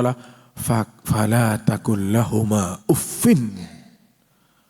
Wala tanharhuma. Wa kul lahuma qawlan karima. Jangan kalian sebut ke orang tua itu uff. Dikatakan sama para ulama, ini kalimat yang paling ringan. Bukan bentak-bentak ribut sama ibunya, ribut sama bapaknya, gembreng-gembreng meja. Bukan itu. Jangan kata Allah SWT. Jangan dibentak orang tua juga kata Allah SWT. Wa kullahuma qawlan karima. Ngomong sama orang tua kalian, qawlan karima, perkataan yang karima. Ada seorang tabi'in datang ke Abdullah bin Abbas. Tidak salah Sa'id ibn al-Musayyib rahimahullah, ya, seorang ulama dari kalangan para tabi'in. Datang ke Abdullah bin Abbas tanya, "Wahai Abdullah bin Abbas, ana sudah tahu semua. Seluruh makna dari ayat-ayat tentang berbakti sama orang tua. Yang ana belum tahu satu. Wa kullahuma qawlan karima. Itu qawlan karima itu seperti apa? Gimana caranya ngomong sama orang tua? Qawlan karima, anda tidak tahu. Gimana itu? Apa katanya Abdullah bin Abbas? Qawlul abdul mudhnib. Katanya Abdullah bin Abbas, qawlan karima itu perkataan seorang hamba sahaya budak kepada tuannya. Ya. Atau perkataan seorang hamba sahaya yang sedang berbuat salah di hadapan tuannya yang suka marah-marah. Tuannya itu bengis, tuannya suka marah. Sekarang hamba sahaya ini disuruh A, dia kerjain B, salah. Marah enggak kira-kira tuannya? Marah. Karena dia tahu tuannya suka marah-marah. Sekarang kira-kira gimana si hamba sahaya ini ngomong sama orang tuanya? Gimana? Itu qaulan karimah dan itu yang diperintahkan oleh Allah Subhanahu wa taala. Maaf, ini ngomong pelan-pelan. Karena takut dimarahin sama tuannya. Karena dia lagi buat salah. Ya seperti itu ngomong sama orang tua. Ini katanya Abdullah bin Abbas kepada seorang Sa'id bin al-Musayyib. Tanya tafsiran ayat itu. Dan bandingkan kita sekarang gimana ngomong sama orang tua. Bantah-bantahan. Memang terkadang kita tidak sabar jamaah. Ya kita manusia. Tapi kita harus ingat ini sama ayat-ayat ini. Minta maaf sama orang tua kalau kita kurang ajar.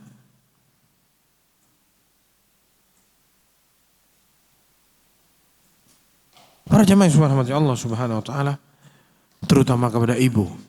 Karena seakan-akan ayatnya ini, ya, kenapa kok disuruh berbuat baik? Ibu mengandung, ya kan? Ibu. Sekarang bapaknya mana?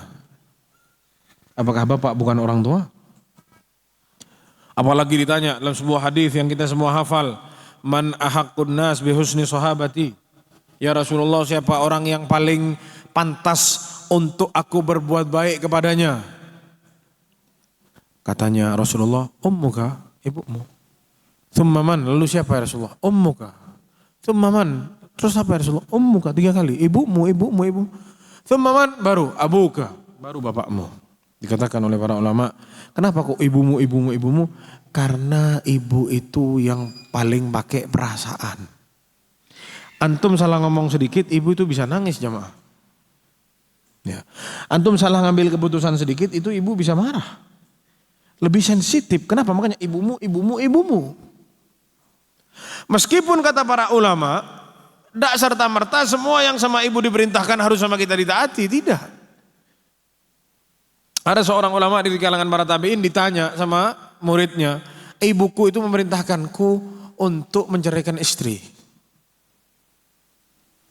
Katanya ulama ini, tidak usah ditaati ibunya, tapi wajib tetap berbuat baik kepada orang tua. Kenapa demikian? Karena ibu kadang main perasaan, cemburu sama istri kita, seakan-akan kita ini mendua, ya, tahu-tahu sama ibunya disuruh ceraiin. Tapi kalau bapak para jamaah sekalian, nyuruh anaknya ceraiin istrimu, ulama bilang taati bapaknya. Karena biasanya bapak kalau sudah ikut campur urusan ini, berarti sudah ada masalah besar. Karena bapak itu laki-laki, tidak pakai perasaan. Ya ini kata para ulama. Tidak serta-merta ibu taat sami'na wa ata'na 100%, ya enggak. Begitu juga kisahnya Sa'ad bin Abi Waqqas radhiyallahu anhu. Yang mana kita tahu kisahnya para jamaah sekalian. Disebutkan oleh Imam Ibnu Katsir saat menafsirkan ayat ini, katanya ayat ini wa in jahadaka ala an tusyrika bima laisa laka bihi ilmun fala tuti'huma. Kalau mereka memaksamu untuk berbuat syirik kepada Allah, berbuat maksiat, jangan ditaati. Tapi wasahibhuma fid dunya ma'rufa. Katanya Imam Ibnu Katsir, ini ayat turun kepada sahabat yang mulia Sa'ad bin Abi Waqqas. Ya, disebutkan, diriwayatkan oleh Imam Ibnu Katsir dalam tafsirnya. Katanya beliau, turun ayat ini, wa in jahadaka ala an tusyrika bi, dan seterusnya. Katanya Sa'ad bin Abi Waqqas, kuntu rajulan barran bi ummi. Dulu aku dikenal seorang yang berbakti sangat kepada ibuku. Falamma aslamtu, saat aku masuk Islam, kata Sa'ad bin Abi Waqqas ini kira-kira orang yang ke-6 masuk Islam. Awal Abu Bakar, ya. Terus ada siapa lagi sahabat setelahnya? Terus setelah itu ada Utsman bin Affan, baru yang nomor 6 siapa? Sa'ad bin Abi Waqqas. 4 atau nomor 6 kira-kira. Orang yang pertama-pertama masuk Islam. Saat aku masuk Islam, kata Sa'ad bin Abi Waqqas, ibuku tahu. Akhirnya ibuku murka. Ibuku mengatakan kepadaku, ya Sa'ad, wahai Sa'ad, ma hadzal ladzi araka qad ahdathta. Apa-apaan ini yang kau buat? Apa yang aku lihat engkau berbuat ini sekarang? Agama-agama baru ini. La tada'anna dinaka hadza aw la akul wa la ashrab hatta amut. Kamu tinggalkan agama ini atau aku tidak akan makan dan tidak akan minum sampai aku mati. Fatu'ayyiru bi, agar engkau dihina sama orang-orang gara-gara aku mati. Agar dihina ya qatila ummih, wahai pembunuh ibunya sendiri, biar kamu dicap sama orang seperti itu. Karena orang Arab dulu kalau ada begitu-begitu dicap sampai mati jamaah. Saat siapa? Saat si pembunuh ibunya. Biar kamu dicap sama orang seperti itu. Fakultu, akhirnya aku bilang baik-baik sama ibu. Ya ibu la taf'ali ya ummah, wahai ibu jangan lakukan itu. Fa inni la ad'u dini hadza li syai'. Karena sungguh aku tidak akan pernah meninggalkan agamaku ini untuk sesuatu apapun itu. Aku sudah mantap sama agama ini. Fama kathat yauman wa lailah lam ta'kul fa asbahat qad jahadat. Akhirnya sama ibunya diterapkan ultimatumnya, tidak mau makan. 1 hari 1 malam ibunya tidak makan. Tidak minum juga. 1 hari masih oke lah. Sengaja ibunya berbuat seperti itu.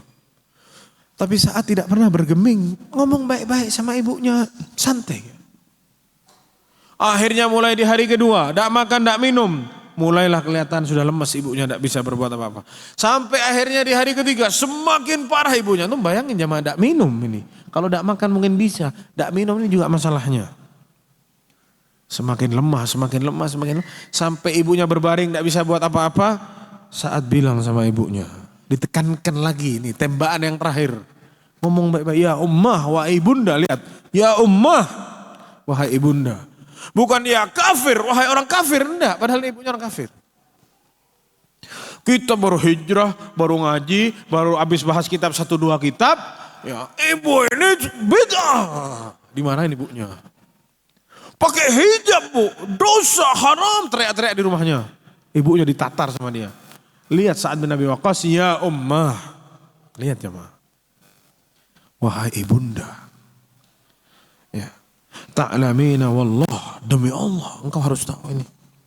Dan engkau sudah tahu. Lau kanat laka atau wa kanat lau kanat laki 100 nafs. Kalau engkau punya 100 jiwa. Fa kharajat nafsan dan Allah cabut jiwa itu di depanku satu demi satu. Ma taraktu dini hadza li syai', aku tidak akan pernah tinggalkan agamaku ini apapun alasannya. Fa in syi'ta fakuli wa in syi'ta la ta'kuli. Kalau kamu tidak mau makan, tidak mau minum, silahkan. Kalau kamu mau makan, mau minum, silahkan. Akhirnya ibunya lihat saat seperti itu, langsung ibunya makan dan minum kembali. Ibunya sadar anaknya sudah tidak bisa diganggu lagi. Baik-baik hadapi orang tua, santai jamaah. Ya kadang memang kita dibawa emosi. Kita temui ibu kita main dukun misalkan. Jangan sama antum diteriak-teriakin ibunya jamaah. Akhirnya antum yang didukuni juga nanti. Dikasih santet untuk anak-anak kurang ajar. Coba kasih itu ramuan-ramuan supaya ya antum kena juga akhirnya. Dan sekarang para jamaah sekalian, gimana kita sama bapak? Wallahi jamaah, banyak orang itu sama bapaknya atau sama ibunya luar biasa, tapi sama bapaknya kurang ajar. Terutama yang orang tuanya bercerai. Dan ini pesan kepada seluruh para istri. Kalau kalian cerai sama suami, punya anak, jangan haramkan suami kalian dari anak kalian. Itu anak suamimu juga, bukan anakmu saja. Memang betul hak untuk ngasuh itu dipegang sama para istri sampai anaknya besar. Tapi terus jangan dijauhkan anaknya dari bapaknya. Anaknya itu itu ke bapaknya. Terus anaknya juga mentang-mentang orang tuanya cerai, seakan-akan bapaknya itu orang yang jahat. Orang cerai ini belum tentu bapaknya yang salah, bisa jadi ibunya yang salah. Kalaupun bapaknya salah bukan alasan dia untuk memutus silaturahmi sama bapaknya. Kata Rasulullah, tidak masuk surga al-qati'. La yadkhulul jannah al-qati' atau kama qala sallallahu alaihi wasallam. Tidak akan masuk surga orang yang memutuskan tali silaturahmi. Apalagi yang diputus silaturahmi itu bapaknya sendiri. Darah dagingnya dia. Sama ibu luar biasa, bapaknya tidak dianggap. Ya bapak saya sudah tidak peduli sama saya, meskipun bapaknya tidak peduli. Datengin bapaknya. Bilang, Pak, anak-anakmu Pak. Saya anakmu. Saya fulan bin kamu Pak. Ya, jangan lupa sama anak. Ya. Besok kalau bapak mati, insya Allah anak doain mudah-mudahan Allah ampuni dosa-dosanya. Ya ngomong baik-baik sama bapaknya jamaah. Ya. Memang ibu yang melahirkan kita. Siapa yang bayar biaya rumah sakitnya jamaah. Kita pulang ke rumah disiapin ada kasur, ada kamar, ada rumah. Siapa yang kontrak rumahnya? Siapa yang beliin susu, yang beliin pampers, siapa itu? Betul, ibu memang yang ngerawat kita, yang melahirkan kita. Ya tidak bisa ada orang yang balas budinya ibu, tidak ada. Kecuali ibunya budak sama dia dibeli dibebaskan ibunya, baru itu bisa. Sisanya tidak bisa. Ya. Sama kayak orang yang lagi haji, gendong ibunya naik haji dari Yaman sana, ibunya digendong sampai ke Mekah. Naik haji, tawaf, sa'i dan lain sebagainya digendong ibunya. Ditanya sama ada sahabat Abdullah bin Mas'ud kalau tidak salah, Abu Abdurrahman atau Abdullah bin Abbas, antara satu Abdullah bin Mas'ud atau Abdullah bin Abbas.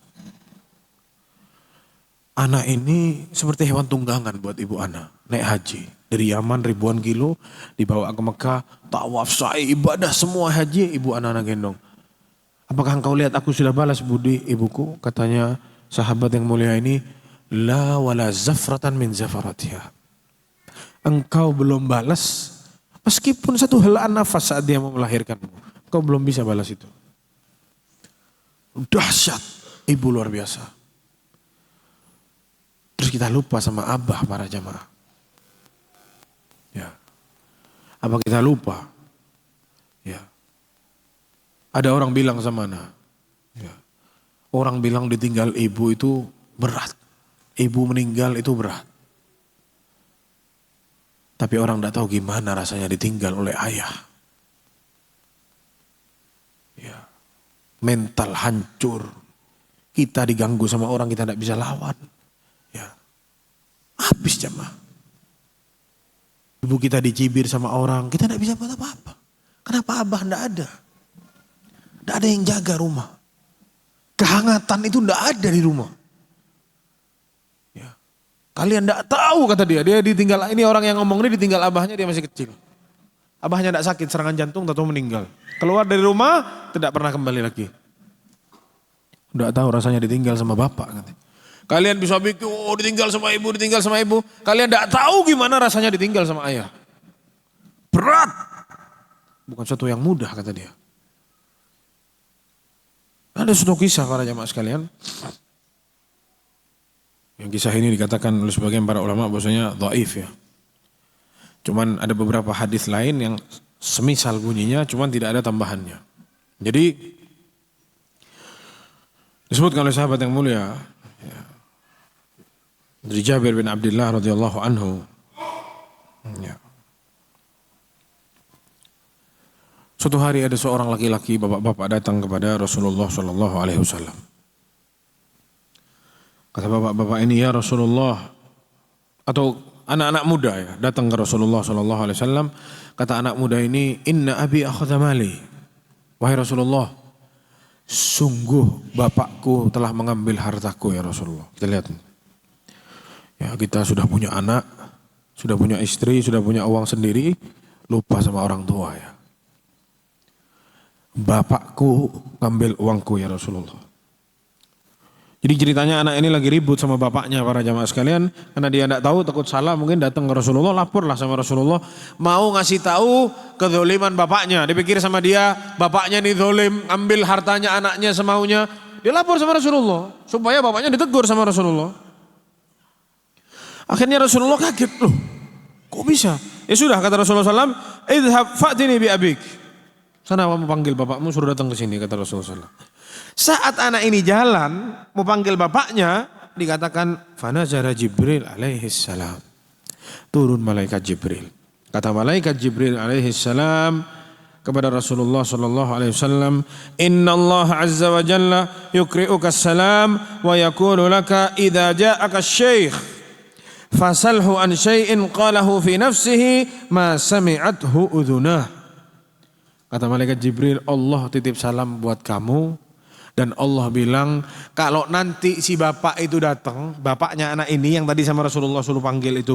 Kalau bapak ini datang, bilang sama dia, tanya sama dia, suatu perasaan yang dia selama ini rasakan dalam hatinya untuk anaknya, yang tidak pernah dia sebutkan sama lisannya, yang tidak pernah didengar oleh telinganya sendiri. Falamma ja'a syekh, saat bapak ini datang, qala lahu Nabi sallallahu alaihi wasallam, Rasulullah tanya sama bapaknya ini, ma balu ibnuka yashkuk? Ma balu ibnika yashkuk? Apa? Kenapa ini anakmu kok laporan sama anak, kamu ngambil hartanya dan lain-lain, ini kenapa ini? Aturidu akhdha malah?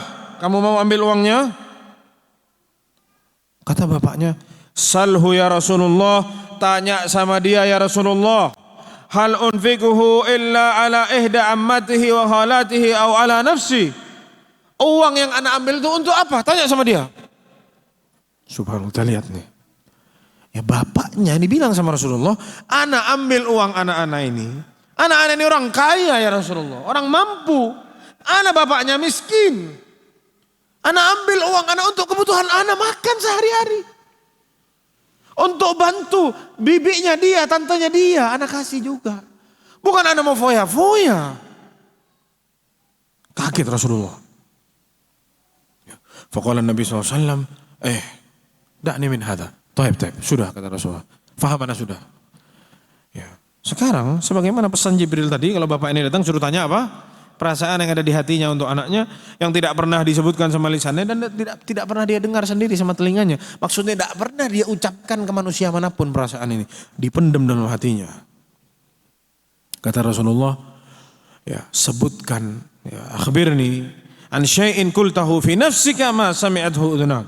Kasih tahu kepadaku sekarang isi hatimu itu kepada anakmu ini yang tidak pernah kamu ucapkan kepada siapapun, yang kamu pendam dalam hatimu selama ini.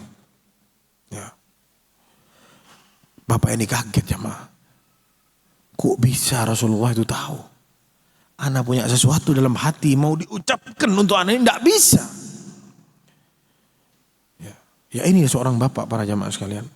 Ya. Tidak sama seperti ibu. Ya. Ibu marah. Wow, saya yang lahirin. Wow, kamu ibu sama kita. Ya, kurang ajar kamu ya. Nangis kamu.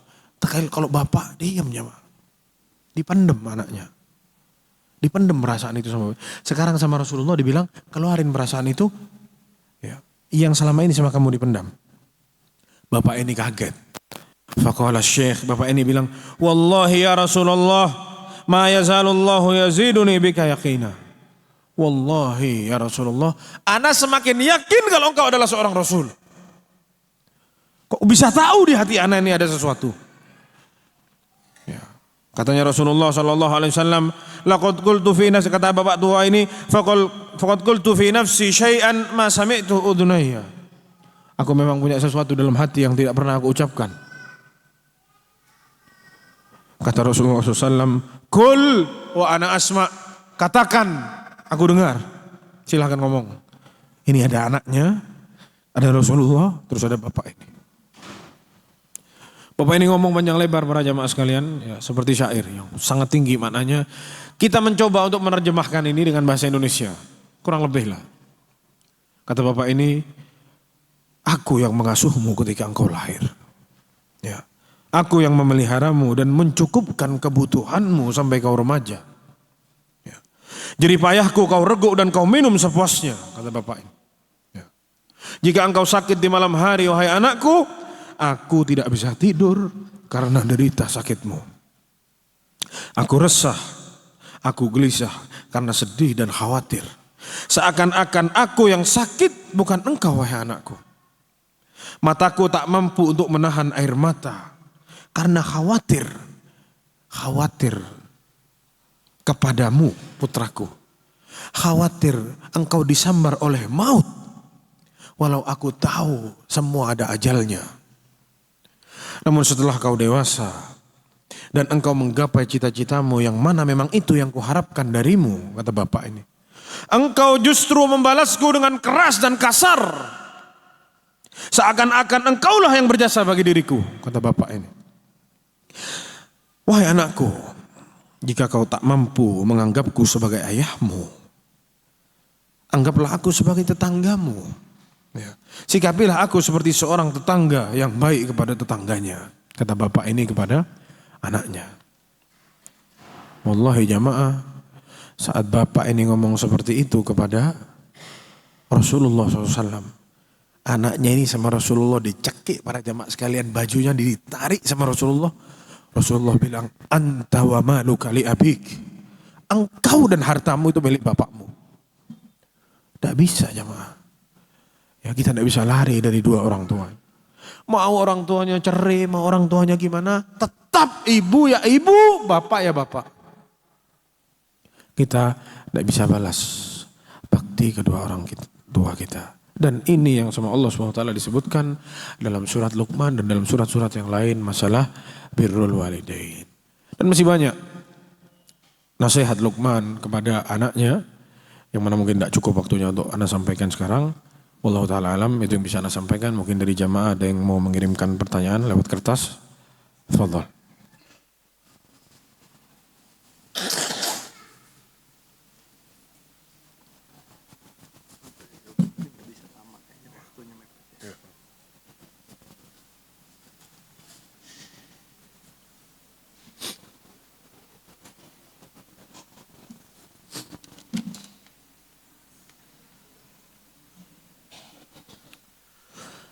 Bagaimana membedakan syirik kecil dan syirik besar? Nah, syirik besar itu saat kita meyakini bahwasanya ada orang yang sebanding sama Allah Subhanahu wa taala. Saat kita mengerahkan suatu ibadah kita atau meyakini kita sholat, kita puasa, tapi kita meyakini ada orang atau makhluk Allah yang bukan Allah itu kemampuannya sama Allah Subhanahu wa taala, punya hak sama Allah Subhanahu wa taala, itu sudah syirik besar. Doa minta-minta kepada selain Allah Subhanahu wa taala. Kalau minta doakan sama orang soleh itu boleh, asal orang solehnya masih hidup. Tapi kalau sudah sama orang mati, minta ini sama, artinya kita itu menduakan Allah SWT dalam ibadah. Ini syirik besar. Adapun syirik kecil, ya itu tadi. Yang kita tidak sampai ke taraf syirik besar tadi. Di bawahnya itu namanya syirik kecil. Riya, sum'ah, ini masuk kepada syirik kecil. Samar-samar. Ya. Dia sholat untuk Allah SWT, tapi kecampur sedikit sama yang lain. Syirik kecil. Dia tidak meyakini itu semua. Bahwasanya ada orang yang ada manusia atau makhluk yang sejajar sama Allah Subhanahu wa taala, yang mampu melakukan kemampuan yang hanya bisa dibuat oleh Allah Subhanahu wa taala. Dia tidak percaya itu semua. Tapi kadang suka lepas sedikit niatnya, maka yang seperti ini masuk ke syirik kecil. Tapi kalau sudah berbau keyakinan, percaya ada orang nanti bisa memberikan hajat kita, menyembuhkan kita sakit. Nah ini kalau sudah yakin sama gini-gini, ini sudah masuk ke ranah yang namanya syirik akbar. Kalau sudah menyekutukan Allah, menyamakan seorang makhluk atau satu makhluk sama Allah, yang malaikatkah itu, nabikah itu disejajarkan sama Allah, ini sudah hati-hati, ini bisa masuk ke syirik besar. Wallahu a'lam bishawab, itu singkatnya.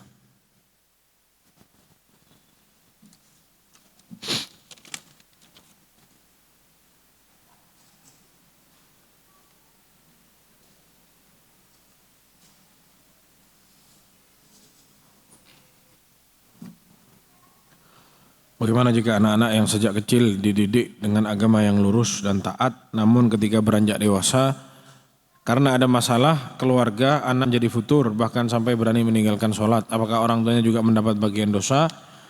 Kalau anaknya sudah dewasa, ya orang tuanya sudah tidak dapat bagian dosa lagi, apalagi orang tuanya sudah didik. Ya, urusan anaknya sama Allah Subhanahu wa taala, tapi tetap orang tua punya hak, punya kewajiban untuk mengingatkan anaknya terus. Ya karena mengingatkan manusia itu bukan cuma sekali dua kali, apalagi anaknya. Harus terus menerus diingatkan oleh orang tuanya. Jadi orang tuanya harus tetap mengingatkan meskipun mungkin orang tuanya sudah tidak ikut kena dosanya lagi. Karena dia sudah berusaha semaksimal mungkin untuk meluruskan anaknya. Dan inilah pentingnya juga bagi setiap orang tua, kontrol anaknya itu berteman dengan siapa. duduknya di mana, kegiatannya apa, kontrol anaknya. Jangan sampai anaknya keluar dari rumahnya orang soleh, balik ke rumah jadi orang toleh. Dirusak sama apa? Orang luar. Wallahu a'lam bishawab. Mungkin itu para jamaah sekalian yang bisa Anda jelaskan. Sebenarnya mungkin masih banyak yang mau disampaikan di sini dari nasihatnya Luqman. Mungkin ada kesempatan yang lain, insyaallah akan kita lanjutkan. Wassallallahu ala nabiyina Muhammad wa ala alihi wasallam. Assalamualaikum warahmatullahi wabarakatuh.